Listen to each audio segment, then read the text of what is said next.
Hello friends, welcome to the part 10 of the Account Funda class for class 11th। आज हम समझेंगे very important term, meaning of goods. ये goods क्या होता है? आपके पूरे अकाउंट्स में गुड्स को बहुत बार यूज किया गया होगा, तो ये गुड्स एक्चुअली होता क्या है, आज हम उसको समझेंगे। तो स्टार्ट करते हैं द मीनिंग ऑफ गुड्स।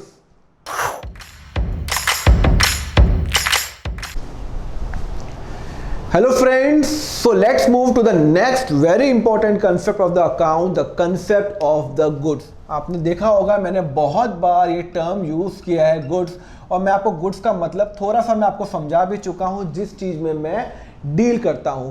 पहले हम उसकी डेफिनेशन लिखते हैं। Any product in which business deal is called goods. आप ये बोल सकते हो anything purchased by business to resell or to produce the finished goods which is also meant for resale। तो गुड्स क्या होता है? Any product in which the business deal is called a goods.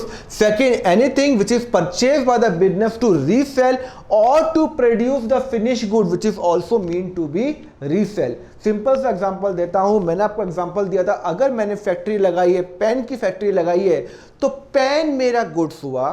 क्या गुड्स हुआ? अगर मैंने factory लगाई है, मेरा मेन काम क्या है? पेन बनाना। तो पेन अगर मैं बना रहा हूं, तो पेन जो फिनिश प्रोडक्ट है, जो पेन बन के तैयार हुआ, वो मेरा गुड्स है। पेन के अंदर जो इंक लगती है वो मेरा गुड्स है। पेन में जो प्लास्टिक लगता है वो मेरा गुड्स है। पेन में जो निप लगती है वो भी मेरा गुड्स है। मतलब पेन से रिलेटेड जो भी चीज है वो मेरा क्या हो गया? गुड्स हो गया। तो गुड्स का मतलब समझते हो, जिस चीज में मैं डील कर रहा हूं वो। तो अगर मैं पेन बनाता हूं तो पेन के अंदर जो जो चीजें जा रही हैं वो मेरा गुड्स हो गया। Be it plastic, be it ink, be it the nib, या जो भी चीज पेन के अंदर जा रही है वो मेरा क्या हो गया? गुड्स हो गया। मैंने पेन बनाने के लिए मशीनरी खरीदी, मैंने पेन बनाने के लिए एक मशीन परचेज की, मशीन मेरा गुड्स नहीं हुआ। क्यों? क्या मशीन इसके अंदर दिख रहा है क्या आपको? नहीं दिख रहा। मशीन कहां दिख रहा है आपको? इसके अंदर। ये तो पेन है। तो पेन और पेन से रिलेटेड जो भी आइटम है वो मेरा गुड्स हो गए। मतलब पेन के अंदर जो जो चीज जा रही है वो मेरा गुड्स हो गए। तो अगर मेरा मेन बिजनेस है शर्ट्स बनाना, कपड़े बनाना, क्लोथ्स बनाना मेरा मेन बिजनेस है, तो क्लोथ बनाने के लिए मुझे क्या क्या चाहिए? अगर मेरा मेन बिजनेस है, लेट्स सपोज मैं शर्ट्स बनाता हूं, तो शर्ट्स के लिए मुझे क्या चाहिए? कॉटन चाहिए, बटन्स चाहिए, और क्या चाहिए? धागा चाहिए, थ्रेड चाहिए। वो सब क्या हो गए? मेरे गुड्स। और जो मेरा शर्ट बन के तैयार हो गया वो भी मेरा क्या है? गुड्स हो गया। तो अगर मैं शर्ट बनाने के लिए मैंने एक मशीनरी खरीदी, वो मेरा गुड्स नहीं है। क्यों? मैंने शर्ट बनाने के लिए एक फर्नीचर भी लिया जहां पे मेरे एम्प्लॉय है, जहां पे जो मेरी फैक्ट्री के वर्कर है काम कर सके, वो मेरा गुड्स नहीं है। शर्ट के अंदर आपको क्या क्या दिख रहा है वो बताओ। शर्ट के अंदर सर मुझे कॉटन दिख रही है, शर्ट के अंदर मुझे आपको बटन दिख रहा है, शर्ट के अंदर मुझे कपड़ा दिख रहा है, वो सब मेरा गुड्स है जो भी शर्ट के अंदर दिख रहा है। शर्ट बनाने के लिए मैंने इलेक्ट्रिसिटी यूज की, वो मेरा गुड्स नहीं है। शर्ट बनाने के लिए मैंने बिल्डिंग रेंट पे लिया, रेंट पे किया, रेंट मेरा गुड्स नहीं है। तो गुड्स क्या होते हैं? जिस चीज में मैं डील कर रहा हूं। अच्छा, अगर मेरा मेन बिजनेस है फर्नीचर बनाना, मेरा मेन बिजनेस है फर्नीचर बनाना, मतलब मैंने एक मैंने बिजनेस स्टार्ट किया कि मैं फर्नीचर खरीदता हूं, मार्केट में सेल करता हूं, तो फर्नीचर मेरा गुड्स हो गया। उस केस में फर्नीचर मेरा गुड्स हो गया। तो फर्नीचर के मैंने लकड़ी ली, नट्स एंड बोल्ट्स लिए, वो सब मेरा क्या गुड्स हो गए। हाँ, फिर मैंने फर्नीचर की फैक्ट्री मैंने लगाई, उसके लिए मैंने बीच में मैंने कुछ पेन्स लिए, तो पेन मेरा गुड्स नहीं हुआ। क्यों? क्योंकि मेरा मेन काम क्या है? मेरा मेन काम है फर्नीचर बनाना। तो सबसे पहले तो आपको यह जानना है कि आप जो बिजनेस कर रहे हो वो बिजनेस आपका किस चीज का है। तो जिस चीज का आपका बिजनेस है वो गुड्स हो गया। उससे रिलेटेड जो भी आपको चीजें चाहिए होती है वो चीज बनाने के लिए, वो आपका गुड्स हो गया। अगर मुझे पेन बनाने के लिए ऑयल चाहिए तो ऑयल मेरा गुड्स हो गया, क्योंकि मुझे ऑयल उसके लिए चाहिए, ये ऑयल इनडायरेक्टली उसके अंदर दिख रहा है। बात समझ में आई? तो गुड्स क्या हो गया? Anything, any product in which the business deal is called a good. जिस चीज में बिजनेस डील कर रहा है वो गुड्स होता है, उसके अलावा कोई चीज गुड्स नहीं होती है। क्लियर है? एग्जांपल दे दिया। अगर मैं आपको एग्जांपल दे देता हूं, अगर मैं पेन की मेरी फैक्ट्री है तो मेरा गुड्स क्या हो गया? सर मेरा गुड्स हो गया, goods are finish product. Sir finish product क्या होता है? फिनिश प्रोडक्ट होता है जो मेरा पेन बन के तैयार हो गया, मतलब मेरा पेन, जो मेरा पेन बन के तैयार हो गया पर अभी तक मार्केट में बिका नहीं, वो हो गया पेन हो गया। दूसरा क्या हो गया? सर इंक हो गया। अगर मैंने इंक खरीदी, सपोज करो मैंने 100 लीटर की इंक खरीदी और वो इंक मैंने अभी तक यूज नहीं की है, भाई हो ऐसा तो नहीं कि मैं सारी की सारी इंक 31 मार्च तक यूज कर लूंगा। मैंने 100 लीटर इंक खरीदी थी, 70 लीटर मैंने इंक यूज कर ली, पेन के अंदर डाल दी, बाकी 30 लीटर अभी भी पड़ी हुई हो, बाद में फ्यूचर में यूज करूंगा, तो वो जो होगा उसको मैं क्या बोलता हूं? इंक। उसको मैं क्या बोलूंगा? गुड्स बोलूंगा। उसको मैं और क्या बोलता हूं पता है? उसको मैं बोलता हूं रॉ मटेरियल। क्या बोलता हूं उसको मैं? Raw material. Sir raw material क्या होता है? रॉ मटेरियल होता है जो चीज मुझे गुड्स बनाने के लिए चाहिए होता है, वो रॉ मटेरियल होता है। मुझे गुड्स बनाने के लिए क्या चाहिए? अगर मेरे फैक्ट्री पेन की है तो मुझे इंक चाहिए, निब चाहिए, प्लास्टिक चाहिए, वो सब चीज क्या हो गई? मेरी गुड्स हो गई। बात समझ में आई? तो व्हाट इज गुड? पेन की फैक्ट्री में। अगर मेरी शर्ट की फैक्ट्री है तो मेरी शर्ट की फैक्ट्री में क्या होगा?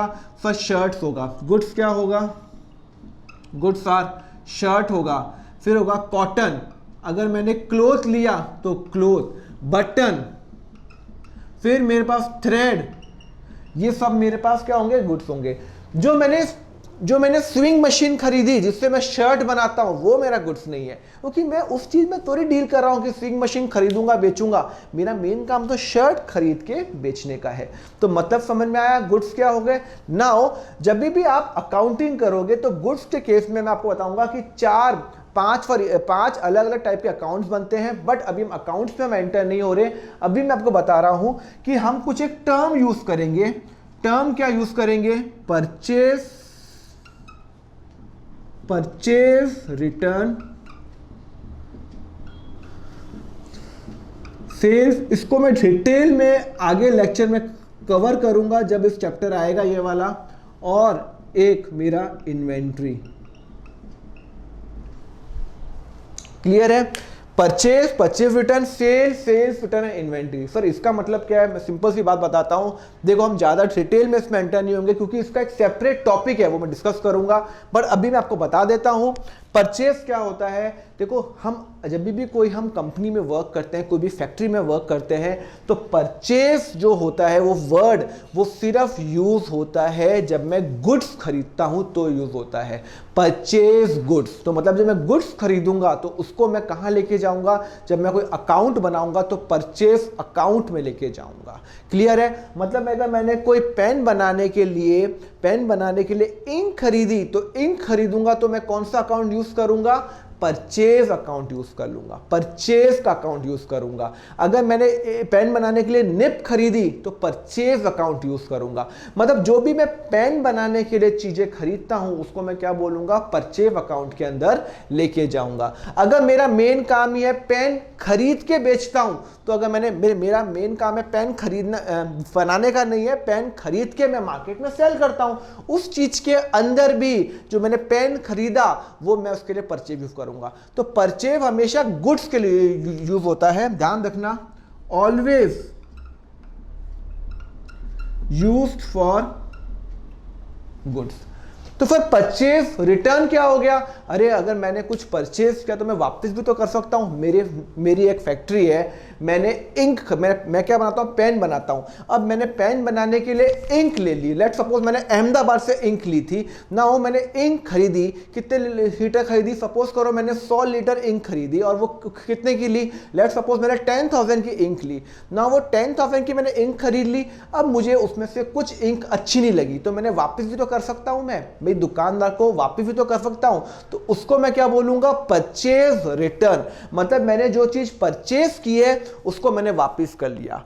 तो मतलब मैं अगर कोई चीज खरीद रहा हूं और उसको वापस दे रहा हूं तो उसको मैं बोलूंगा परचेज रिटर्न। बिकॉज हो तो रहा है ये रिटर्न, मेरी फैक्ट्री से माल वापस जा रहा है, पर क्यों जा रहा है, जो चीज मैंने खरीदी उसको मैं वापस उसको भेज रहा हूं क्योंकि मुझे पसंद नहीं आई, उसको परचेज रिटर्न। तो फॉर सेल्स क्या होता है, परचेज रिटर्न भी गुड्स के लिए यूज होता है, गुड्स के लिए यूज होता है। ध्यान रखना, गुड्स की डेफिनेशन में बता रहा हूं।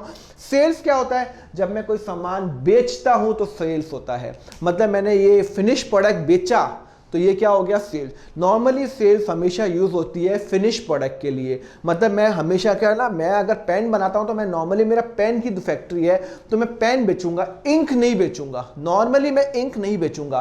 तो पेन क्या हो गया, अगर मैं पेन बेचूंगा मार्केट में तो वो क्या हो जाएगा, सेल्स हो जाएगा। बात समझ में आई। Whenever I sell the pen in the market, it will be the sales. Clear, okay.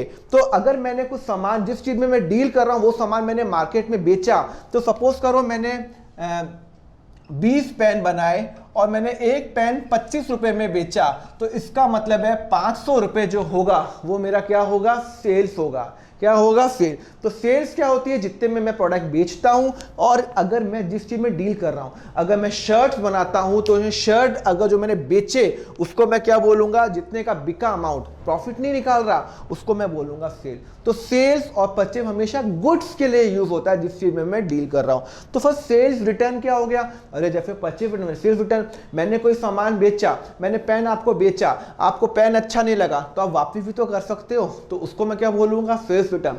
आप अमेज़न से चीज खरीदते हो, आप उसको अमेज़न को वापस भी तो करते हो। तो अमेज़न के एंगल से सोचो, अमेज़न ने पहले आपको सामान बेचा, फिर आपने सामान उसको वापस कर लिया, तो अमेज़न की आप जब अकाउंटिंग करोगे तो वो क्या हो जाएगा, सेल्स रिटर्न। अमेज़न ने पहले आपको सामान बेचा फिर वापस आ गया, सेल्स रिटर्न। आपके लिए पता क्या है वो, परचेज रिटर्न। क्यों, आपने पहले अमेज़न से परचेज किया फिर आपने उसको वापस कर लिया। तो जब चीज परचेज करके वापस करते हो तो क्या हो जाता है, परचेज रिटर्न। जब आप कुछ सामान बेचते हो और वो वापस आ जाता है, कस्टमर आपको वापस दे देता है, आपके पास सामान वापस आता है। क्यों आ रहा है वापस, पहले बेचा होगा तभी तो आया होगा, उसको बोलते हैं सेल्स रिटर्न। बात समझ में आई, ये सब सेल्स रिटर्न हो। सेल्स रिटर्न को एक और हम वर्ड बोलते हैं रिटर्न इनवर्ड भी बोलते हैं, और परचेज रिटर्न को बोलते हैं रिटर्न आउटवर्ड। सर ये याद कैसे होगा, अरे क्या याद करना, सेल्स रिटर्न, मैं सामान बेच के वापस आ रहा है, तो मेरी फैक्ट्री में सामान वापस आ रहा है या जा रहा है, सर इन फैक्ट्री में वापस सामान आ रहा है, तो रिटर्न इनवर्ड। ओके, तो सर परचेज रिटर्न क्या हो गया, अरे मैंने सामान खरीदा और मेरे से वापस जा रहा है, रिटर्न। तो रिटर्न दो होते हैं, या तो मेरे पास आता है या जाता है, तो मेरे यहां से आउट हो रहा है या इन हो रहा है, सर आउट हो रहा है, तो परचेज रिटर्न। तो याद करने की रिक्वायरमेंट नहीं, खुद ही सोच लो, परचेज रिटर्न आउटवर्ड, मतलब रिटर्न तो है, वापस जा रहा है, इसका मतलब पहले मैंने खरीदा होगा तभी तो वापस जा रहा है। और सेल्स रिटर्न, पहले मैंने बेचा होगा तभी तो मुझे वापस आ रहा है, तो उसको मैं क्या बोलूंगा, सेल्स रिटर्न बोलूंगा। क्लियर है। Now the important term inventory. Inventory क्या होता है, इन्वेंट्री वो आइटम होते हैं जो मेरा सामान बिकता नहीं है 31 मार्च को, उसको मैं बोलता हूं इन्वेंट्री बोलता हूं। सर सामान बिकता नहीं है, अरे भाई मेरी दुकान है, सपोज करो मेरे पेन बनाने की फैक्ट्री है, मैंने 1000 पेन बनाए, 700 पेन 31 मार्च तक बिक गए। भाई मेरे अकाउंटिंग ईयर हर साल मेरी क्लोज होती है 31 मार्च को, अब 31 मार्च को बिक गए 700 पेन, 300 पेन तो मेरी फैक्ट्री में पड़े हैं ना, बिके नहीं, तो वो 300 जो पेन जो बच गए उसको मैं क्या बोलूंगा, इन्वेंट्री बोलूंगा। अच्छा, मैंने इंक खरीदी थी पेन बनाने के लिए 1000 लीटर, उसमें से 200 लीटर मैंने यूज की, 800 लीटर अभी तक मेरे फैक्ट्री में पड़ी हुई है, इंक पड़ी हुई है, तो उसको भी मैं क्या बोलूंगा, इन्वेंट्री बोलूंगा। बात समझ में आई। जो भी मेरा पेन से रिलेटेड, जो मैं जिस चीज में मैं डील कर रहा हूं उस चीज से रिलेटेड कुछ भी चीज बच जाती है उसको मैं बोलता हूं इन्वेंट्री बोलता हूं। हमेशा ध्यान रखना, इन्वेंट्री गुड्स के लिए यूज होती है और किसी के लिए यूज नहीं होती है। आपने कोई एसेट खरीदा, कोई मशीनरी खरीदी, तो वो इन्वेंट्री नहीं हुई है। इन्वेंट्री होती है जब आप कोई गुड्स खरीदते हो वो बिकता नहीं है, तो उसको मैं बोलता हूं इन्वेंट्री बोलता हूं। बात समझ में आई। इन्वेंट्री के अंदर मैं भी आपको बताऊंगा, इन्वेंट्री की क्लासिफिकेशन बताऊंगा, इन्वेंट्री कितने टाइप की होती है, इन्वेंट्री भी अलग टाइप की होती है। यहां पे जगह कम है तो अभी आप ये लिख दो, goods are use for purchase return, sales return, inventory. बात समझ में आई?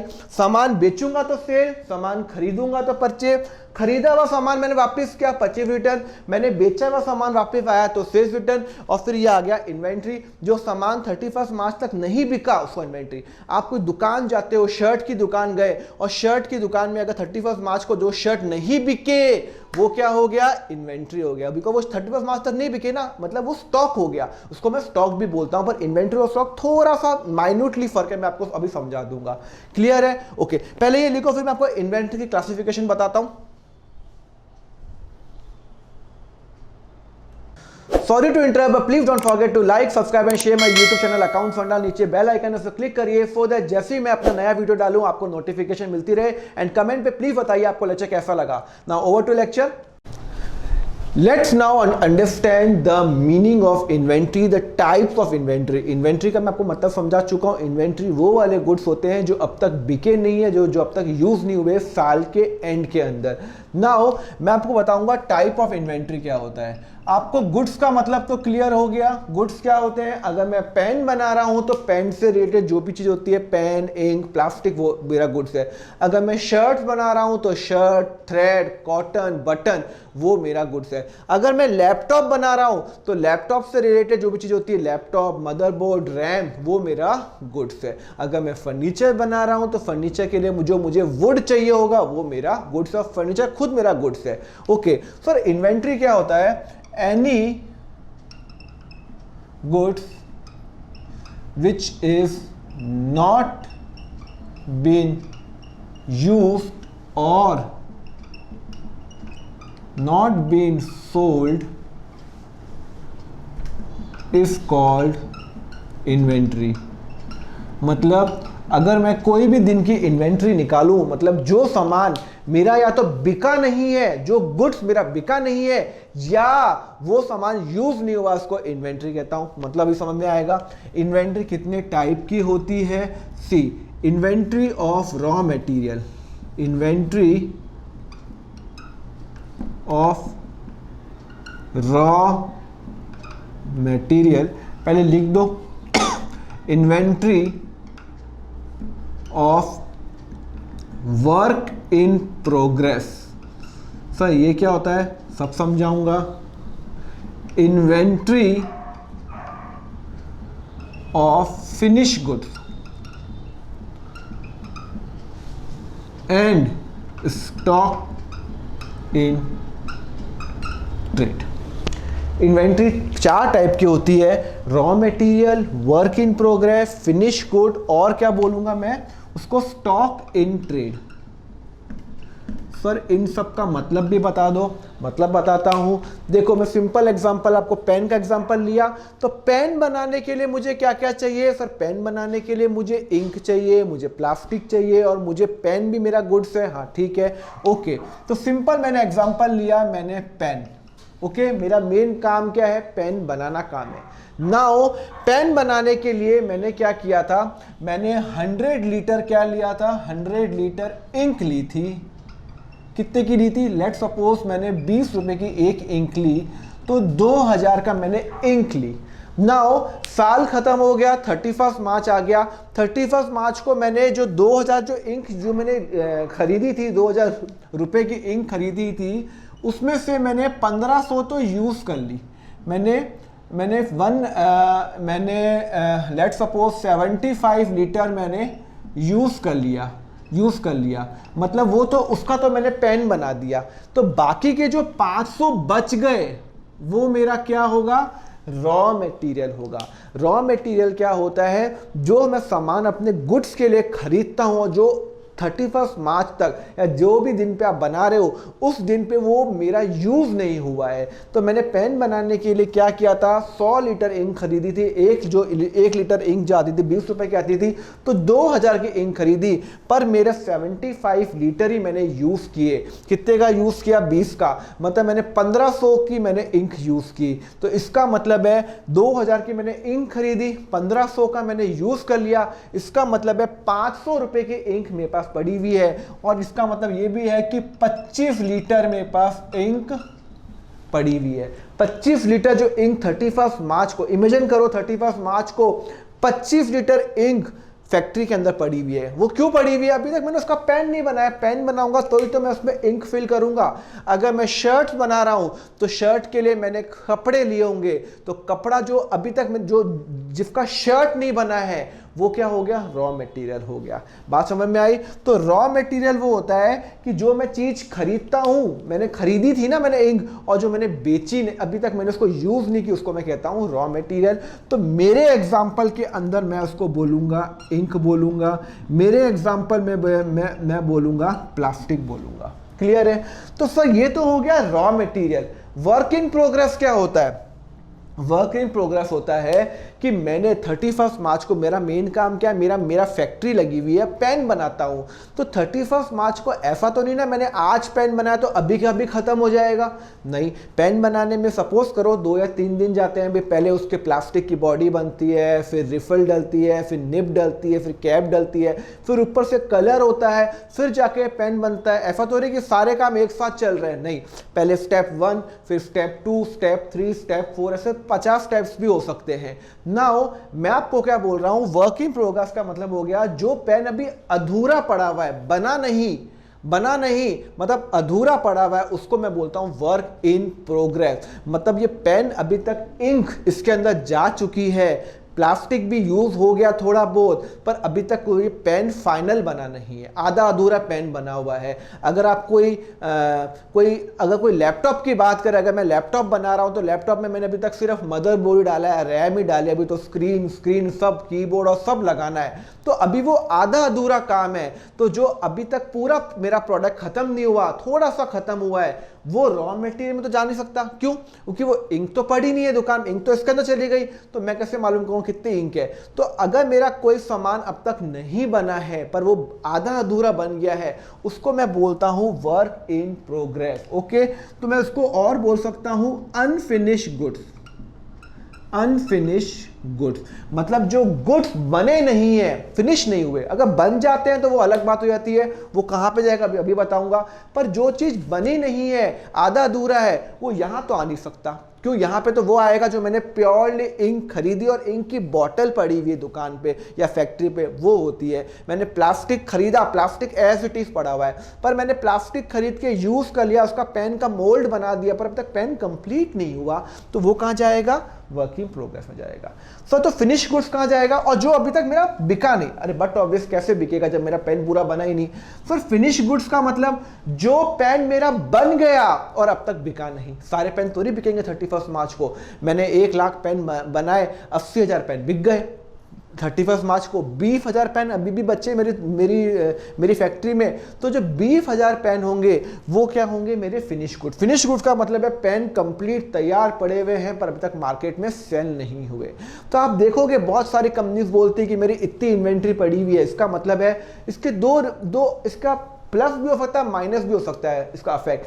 प्लस का मतलब है अरे इतनी इन्वेंट्री पड़ी, मतलब उसने इतना सामान बना के रखा हुआ है, उसको लग रहा है इतना सामान बिकेगा। अगर मैं आपको बोलूं कि मैंने 1 लाख पेन बना के रखे हुए 31 मार्च को, इसका मतलब मुझे लग रहा है कि 1 लाख पेन अभी बिक जाएंगे, मुझे लगता है 2-3 महीने के अंदर। या फिर उसका नेगेटिव इंपैक्ट भी हो सकता है, अरे 1 लाख पेन फैक्ट्री में क्यों पड़े हुए हैं, मतलब बिक नहीं रहे पेन, तभी तो फैक्ट्री में पड़े हुए हैं। अगर बिक जाते तो 1 लाख तो ही पड़े हुए होते। तो इसमें तो बोल रहा हूँ एनालिसिस बहुत इंपॉर्टेंट होता है। तो वो लोग क्या, किनका काम है? जो सीए करते हैं, जो सीएफए करते हैं, जो सीएस करते हैं, वो लोग एनालिसिस करते हैं कि हाँ ये कम हो रहा है, ज़्यादा है। कोई वैल्यूएशन एक्सपर्ट्स होते हैं, वो लोग करते हैं। तो अभी मैं आपको मतलब समझा रहा हूँ फिनिश गुड्स का मतलब जो फाइनल प्रोडक्ट है। तो पेन जो बन के तैयार हो गया उसको मैं बोलता हूँ पेन जो बन के जो रेडी है।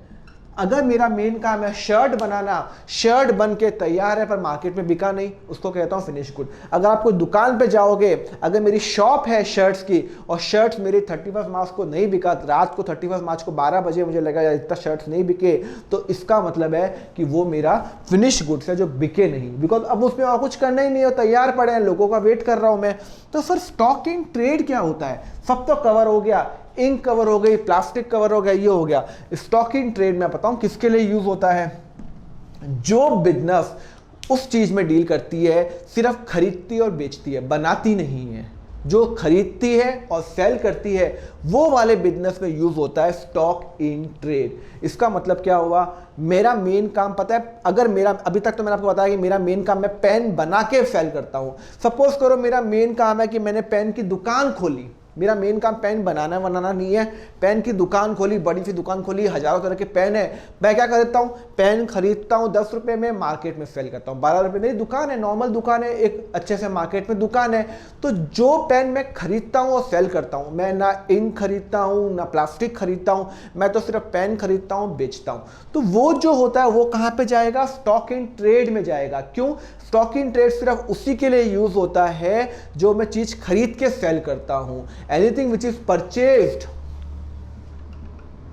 Any goods purchase for resale, मैंने कोई रीसेल के लिए कोई चीज खरीदी, उसको मैं बोलता हूं स्टॉक इन ट्रेड। मतलब अगर मान लो मैं कोई चीज खरीद के बेचता हूं, सिर्फ उसको बनाता नहीं हूं, तो उसको स्टॉक इन ट्रेड में लेकर चले जाना। तो अगर सपोज करो मेरी शर्ट की दुकान है और कुछ नहीं करता हूं, मैं शर्ट खरीदता हूं बेचता हूं, मैं शर्ट नहीं बनाता हूं, मैं दुकान लगा रखी है, सपोज करो मैंने एक वैन हुसैन की दुकान लगा दी है बस, और मैं कुछ नहीं खरीदता हूं, शर्ट खरीदता हूं बेचता हूं, तो वो उसको मैं क्या बोलूंगा, स्टॉक इन ट्रेड बोलूंगा। उसको मैं इन्वेंट्रीज नहीं बोलूंगा, उसको मैं बोलूंगा स्टॉक इन ट्रेड। तो इन्वेंट्री के अंदर स्टॉक इन ट्रेड आता है। Inventory is a broad term, stock थोड़ा छोटा टर्म है। तो जैसे आपने शॉपर स्टॉप है, शॉपर स्टॉप में क्या होता है, सपोज करो इतने सारे जो कपड़े 31 मार्च को नहीं बिके, तो वो शॉपर स्टॉप इन्वेंट्री दिखाएगा। शॉपर स्टॉप खुद तो बनाता नहीं है, तो इन्वेंट्री दिखाएगा, उसमें जो भी कपड़े नहीं बने उसको स्टॉक इन ट्रेड में दिखाएगा। जो चीज सिर्फ खरीदते ही है बेचने के लिए, तो वो हो गया स्टॉक इन ट्रेड। क्लियर है? तो डिफरेंस समझ में आया। इन्वेंट्री का मतलब जो मेरा सामान खरीदा, इंक खरीदी, इंक मैंने बेचने के लिए नहीं खरीदी, यूज करने के लिए खरीदी, रॉ मटेरियल।